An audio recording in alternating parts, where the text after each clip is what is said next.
At 94 years old, Clint Eastwood is still directing films. Not out of passion, not for money, but because stopping means facing something he spent his entire life avoiding. Silence. 5 Oscars, 50 films as director, 7 decades of cinema. The man who turned silence into menace. Who made the Western an immortal myth. Who became the very definition of American masculinity. Dirty Harry. The man with no name. William Money. Characters that never die. But there's a price Hollywood doesn't show. 7 children scattered across 5 different women. Marriages destroyed. Kids kept secret for years.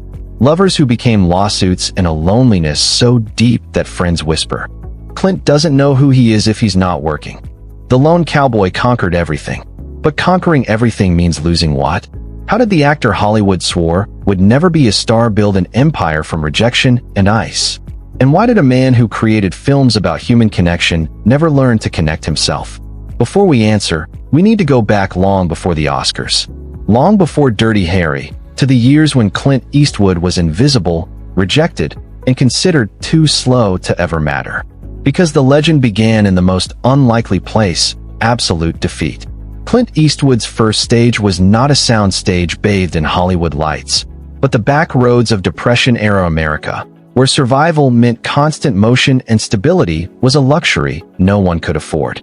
Born May 31st, 1930 in San Francisco, he arrived into a country collapsing under economic ruin. His father, Clinton Sr., a manufacturing worker and steel worker, chased disappearing jobs across California like a man hunting ghosts. His mother, Margaret Ruth, held the family together with sheer will, moving from town to town, school to school, never settling long enough for roots to take hold. By the time Clint reached his teens, he had lived in Sacramento, Pacific Palisades, Piedmont, and a dozen forgotten towns in between. Each new school meant new faces that never became friends, new teachers who never remembered his name. He was always the new kid, always on the margins, always invisible. I was shy, really shy, he would later admit.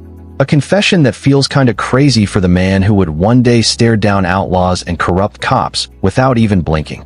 I didn't fit in anywhere. I was just there. At Oakland Technical High School, Clint was the tall, awkward kid in the back row. Not the athlete, not the scholar, not the charmer.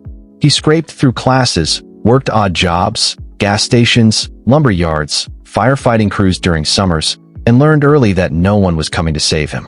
If he wanted anything, he'd have to go out and take it himself. At 21, the draft came. The Korean War was raging, and Clint Eastwood, who had barely figured out what he wanted from life, suddenly found himself in uniform. He was assigned to Fort Ord, not shipped overseas to freezing trenches and gunfire, but the experience still marked him. The military didn't turn him into some badass warrior. It made him disciplined, patient, and quietly observant. It was during a military swim that death came close. A Navy bomber plane he was aboard crashed into the Pacific. Clint and the pilot had to swim miles through freezing water to reach shore. Years later, he remembered it with eerie calm. I just kept swimming. What else could I do? That line, "What else could I do?" became the silent mantra of his entire life. When Clint returned to Los Angeles in 1953, he was 23, directionless, and grinding construction and odd jobs just to survive. Hollywood was this distant dream, a shiny mirage visible from the valley, but crazy far away. He had no training, no connections, no money. What he did have was height, a lean frame, and a face carved like stone. A cameraman at Universal Pictures noticed him and suggested he try acting. It sounded wild. Clint had never acted, never even thought about it. But desperation opens doors ambition never could. He enrolled in acting classes at Los Angeles City College, studying alongside others just as hungry, just as invisible. Universal signed him in 1954. It should have been the big break. Instead, it became 7 years of straight-up humiliation. Forgettable bit parts. A lab assistant here, a Navy pilot there, a cowboy with 2 lines. Roles so tiny his scenes were cut before the movie even dropped. Directors said he was stiff. Producers said he was slow. Executives whispered he'd never be a star. One brutal casting director told him, "You got a chip on your tooth. Your Adam's apple sticks out too far, and you talk too slow." The message was savage and clear. You don't belong. In 1955, Universal dropped him. Clint Eastwood, now 25, was back to zero. While James Dean burned bright and Marlon Brando rewrote screen acting, Clint was just another tall, awkward nobody Hollywood chewed up and spit out. He took tiny TV roles, guest spots on Highway Patrol and Navy Log, barely paying rent. His wife, Maggie Johnson, whom he married in 1953, worked to keep them afloat. Some nights, he later admitted, he wondered if he was chasing a fantasy that would never come. But he didn't quit. Not because he believed in himself. He honestly didn't know if he did. He just didn't know what else to do. Acting was all he had. Then in 1958 came the audition that changed everything. Rawhide, a TV Western looking for a young, rugged cowboy. Clint tested. No fireworks. No charm. Just quiet and steady. Somehow that was enough. He became Rowdy Yates. For 7 seasons and 217 episodes, Clint rode across black and white prairies while millions watched without really noticing him. He wasn't the star. He was dependable, invisible, exactly where Hollywood wanted him. But inside, things were shifting. He watched directors, studied cameras, learned storytelling. He wasn't just acting anymore. He was leveling up. By 1964, Rawhide was fading and Clint, now 34, was facing irrelevance again. Hollywood still thought he'd never be a star. That verdict was about to get wrecked by a cigar, a poncho, and a director in Italy. When Sergio Leone offered him a low-budget Western, everyone said don't do it. Italian Westerns were jokes. Career suicide. Stars went to Italy to disappear. But Clint saw an escape. For $15,000 and a plane ticket, he flew to Spain. A fistful of dollars was brutal, raw, stripped down. No heroes. No speeches. Just violence, silence, and a nameless stranger. Leone's extreme close-ups, long quiet tension, and Ennio Morricone's haunting music changed everything. Clint's stillness, the thing Hollywood mocked, became his superpower. He didn't act. He existed. Every look carried danger. The film exploded in Europe. Then came for a few dollars more and the good, the bad, and the ugly. By the end, Clint was a superstar overseas while America barely noticed. Until 1967, when the film finally hit U.S. theaters. Boom. Audiences went wild. Overnight, Clint Eastwood became the most exciting face in cinema. But instead of partying, he played it smart. He studied the system. In 1968, he created Malpaso Productions so nobody could control him again. Then 1971 changed everything. Dirty Harry. Inspector Harry Callahan. The anti-hero America didn't know it needed. A cop who ignored rules and delivered justice with a .44 Magnum and ice-cold one-liners. Do you feel lucky? Well, do you punk? Became legendary. Dirty Harry wasn't just a hit.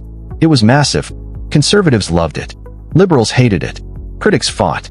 Audiences didn't give a damn. And Clint Eastwood, the guy once called too slow, too stiff, too boring, had officially become a cultural icon. They packed theaters to watch Clint Eastwood deliver vigilante justice with a smirk and a raised eyebrow. For sequels followed, each one a box office titan.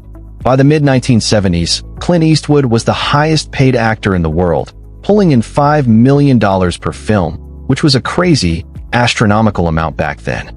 But while most stars would have just chilled and enjoyed the celebrity life, Clint was restless.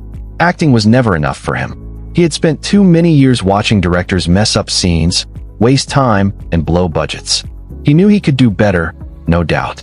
In 1971, the same year Dirty Harry premiered, Clint stepped behind the camera for the first time to direct Play Misty for Me, a tight psychological thriller he also starred in. It was a gamble, straight up. Actors who turned directors usually got clowned, their movies dismissed as ego trips. But Play Misty for Me was both a critical and commercial success. Clint proved he could direct. More importantly, he proved he could direct well, efficiently, under budget, ahead of schedule, with no ego drama or wasted takes. Over the next decade, Clint directed and starred in film after film: High Plains Drifter, The Outlaw Josie Wales, The Gauntlet, Escape from Alcatraz. Some hit big, some didn't, but Clint never stopped grinding, never stopped learning, never stopped building his empire brick by brick. By 1980, Clint Eastwood wasn't just a star anymore. He was an institution, a man who had gone from a rejected TV cowboy to the most powerful actor-director in Hollywood. But power, as Clint would soon learn the hard way, doesn't protect you from loneliness, scandal, or watching the things you thought were solid fall apart. The myth of the lone cowboy was about to face its cruelest test, not on screen, but in the wreckage of his private life. Behind the granite face that made Clint Eastwood a legend was a private life shattered by secrets, cheating, and relationships that crashed under the weight of a man who could never stop moving, never stop working, never truly let anyone in. In 1953, when Clint married Maggie Johnson, he was a 23-year-old nobody working construction and dreaming of impossible fame. She was a college student who believed in him when nobody else did. In those early struggling years, they were a team. Maggie worked to pay the bills while Clint chased tiny roles and dealt with humiliating rejections. But when fame showed up, distance showed up too. By the 1960s, Clint was spending months on location, surrounded by actresses, stunt women, and the addictive feeling of being wanted. Maggie stayed home. Clint stayed gone. The affair started quietly. In 1964, while filming Rawhide, Clint met Roxanne Tunis, a stunt woman and dancer. What started as a fling turned into a secret relationship that lasted 14 years. That same year, Roxanne gave birth to a daughter, Kimber. Clint acknowledged the child privately, supported her financially, but kept her existence hidden from the public and for years from Maggie. Kimber grew up knowing her father only through short, secret visits. A man who would show up, play dad for a few hours, then disappear back into another life. "I always felt like a secret," Kimber would later say, a heartbreaking confession that exposed the cost of being born into Clint's carefully divided world. Maggie found out about the affair, found out about Kimber, but stayed. Divorce in Hollywood had a stigma, and Maggie still hoped the man she married might come back. He never did. By the 1970s, Clint's cheating was an open secret on every set. Then came Sandra Locke, an actress he met on The Outlaw Josie Wales in 1975. She was married. He was married.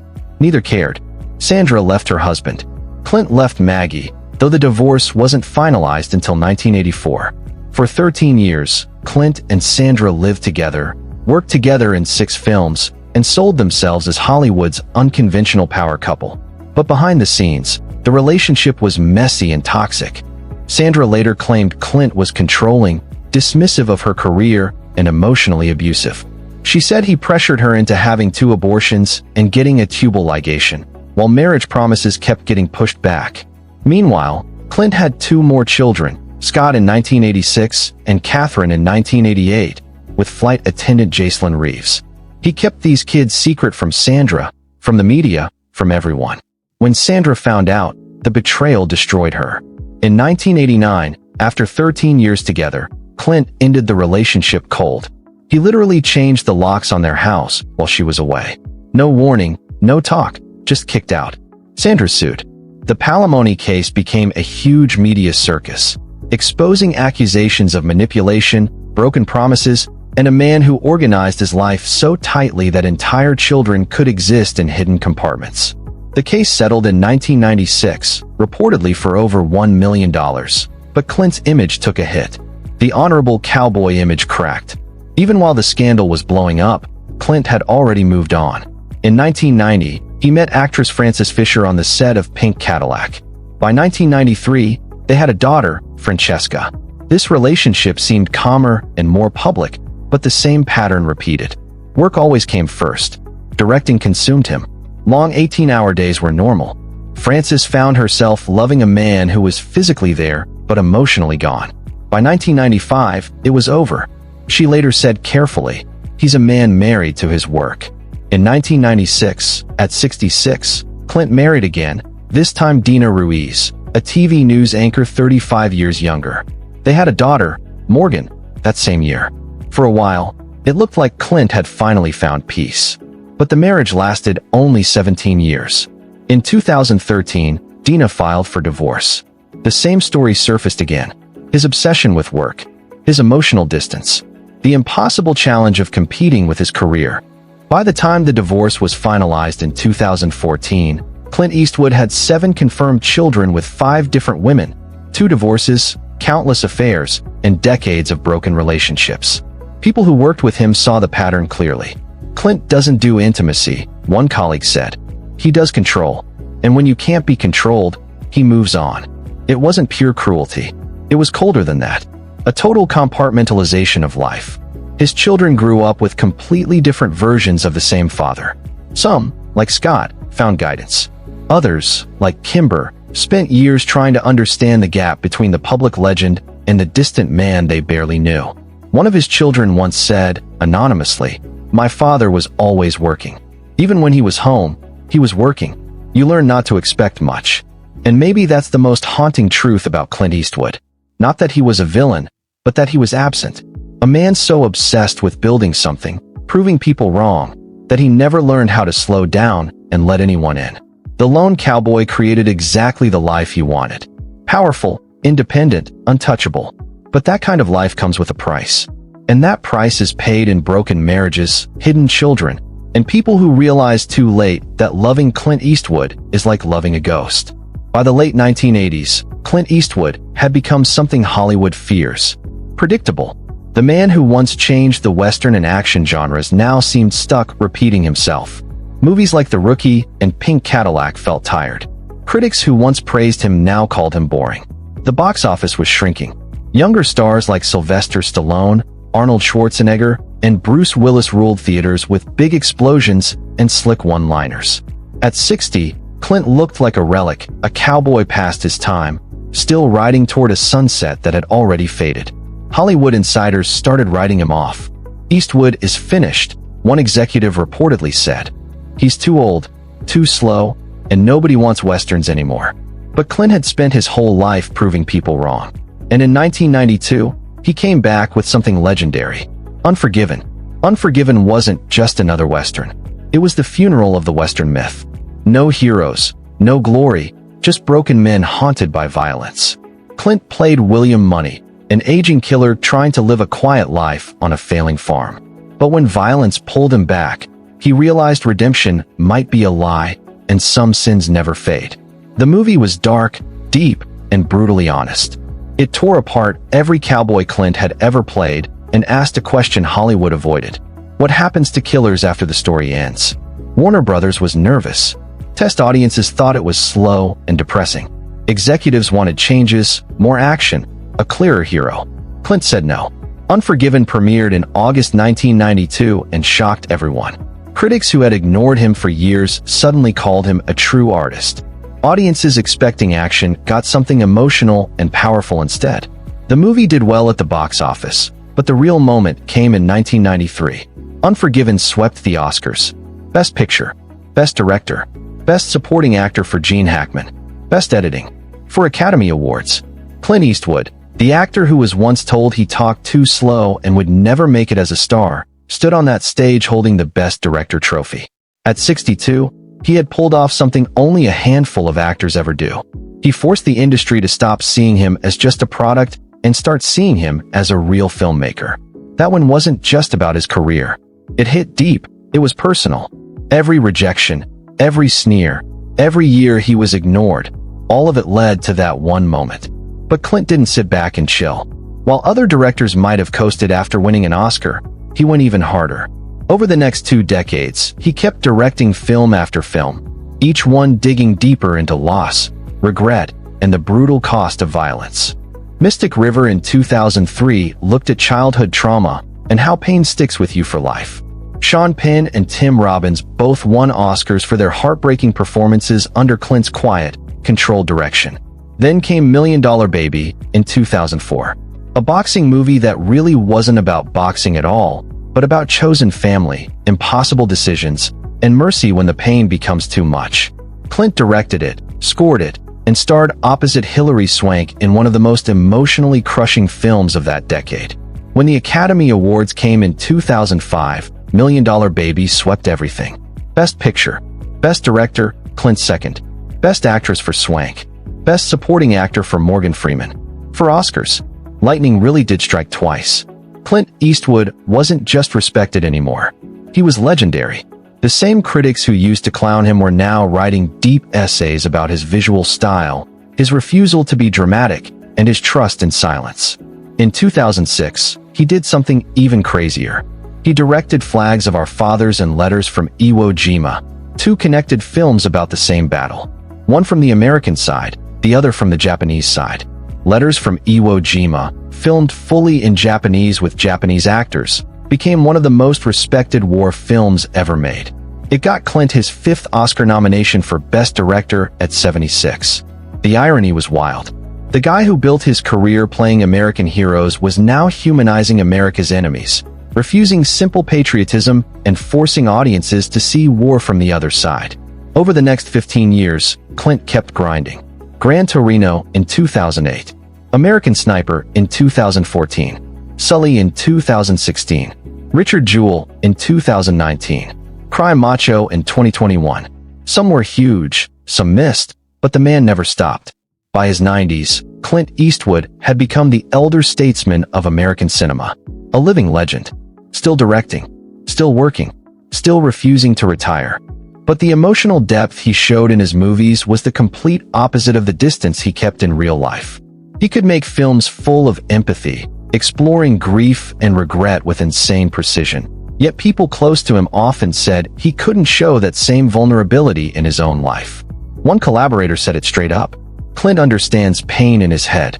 He can show it perfectly on screen, but he doesn't actually feel it. Not his pain, not anyone else's. That contradiction followed him everywhere. His films asked big questions about redemption, connection, and the weight of the past. But Clint lived like the past didn't matter. Relationships cut off. Children kept in separate boxes. Intimacy avoided. Unforgiven ended with William Money riding away alone, unable to escape what he'd done. In many ways, Clint had become Money. A man who killed his old self, achieved everything, but stayed isolated, untouchable, always alone. Maybe that's the price of becoming a legend.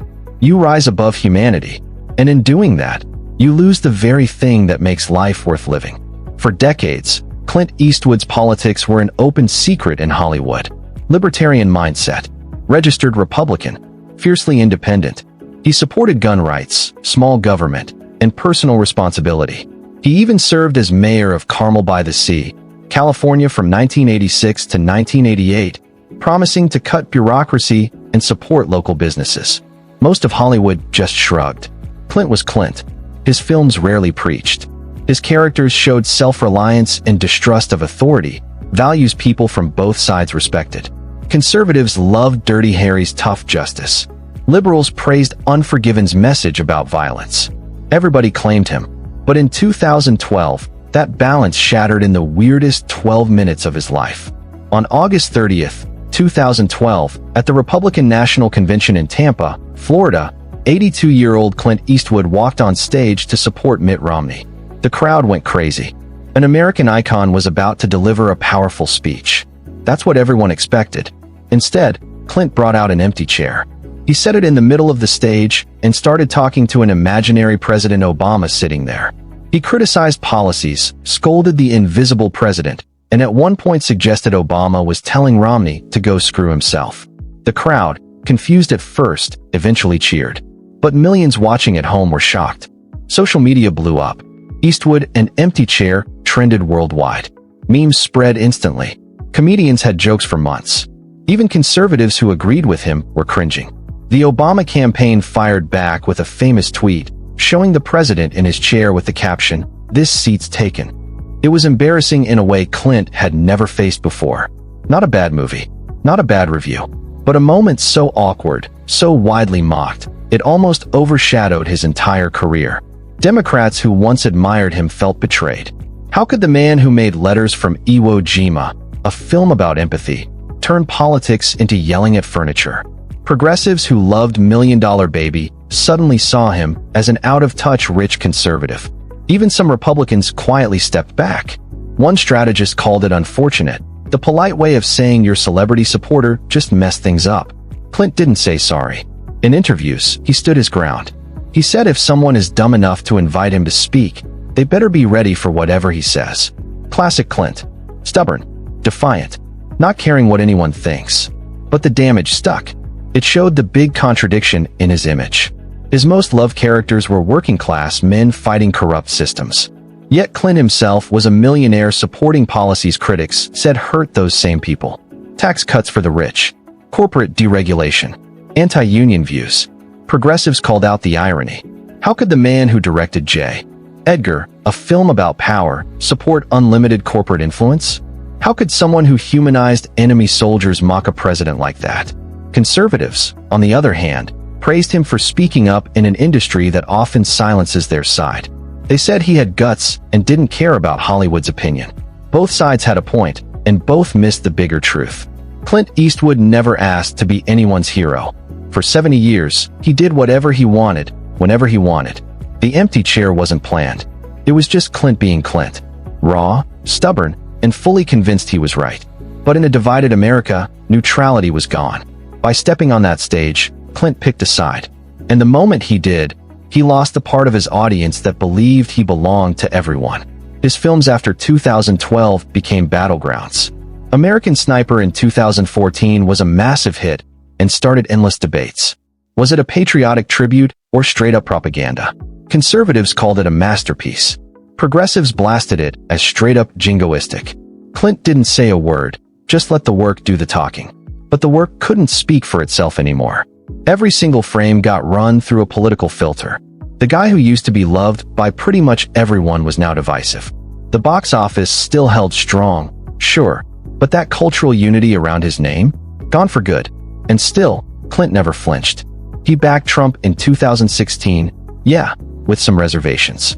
He took shots at political correctness. He kept making films about American individualism, law and order, personal responsibility. To his fans, that was integrity, a man refusing to bow to Hollywood groupthink. To critics, it was just stubbornness, an old dude gripping outdated values like they were gold. Maybe it was both. Real talk, maybe it was. What can't be denied is the price. Clint Eastwood, once claimed by both sides of the political aisle, became in his final decades a symbol owned by only one. The empty chair turned into the shadow hanging over his legacy.